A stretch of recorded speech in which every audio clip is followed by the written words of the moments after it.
আগে ভিডিওটা দেখেন, তারপরে আমি কিছু কথা বলছি, মনোযোগ সহকারে শুনবেন।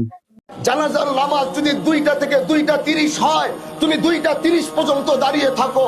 তুমি তো সেই মজমায় দাঁড়িয়েছো যেখান থেকে তোমার বাবার বিদায় হয়েছে, যেখান থেকে তোমার মার বিদায় হয়েছে, যেখান থেকে তোমার বিদায় হবে, যেখান থেকে আমার বিদায় হবে।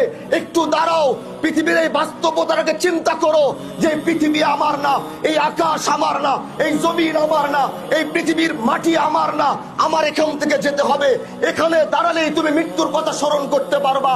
5টা মিনিট বেশি দাঁড়াও, পৃথিবী থেকে চলে যাওয়ার বাস্তবতা বুকের ভিতরে ধারণ করে তারপরে বাড়িতে যাও। আল্লাহ জানো আজ আমার চাচা যেখানে চলে গেছেন, আমি তার জন্য দোয়া করি। আজ তার সন্তানরা দাঁড়িয়ে রয়েছে।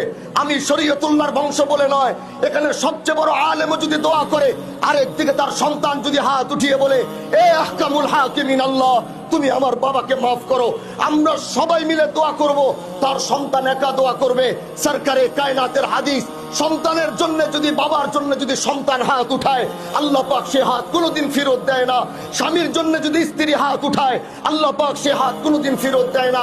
এজন্য আমি আমার ভাইদেরকে বলবো, আমরা তো দোয়া করবই, কিন্তু তার পাশে পাশে যখনই নামাজে বসবেন, সালাম ফিরিয়ে সর্বপ্রথম নিজের বাবার জন্য দোয়া করবেন।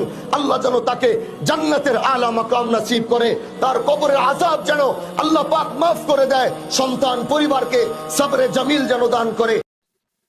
এত সুন্দর একটা ভিডিও আপনি দেখলেন, আপনার বন্ধুকে দেখার সুযোগ করে দেন, কয়েকটা শেয়ার করে আপনার বন্ধুদের মাঝে ছড়িয়ে দেন।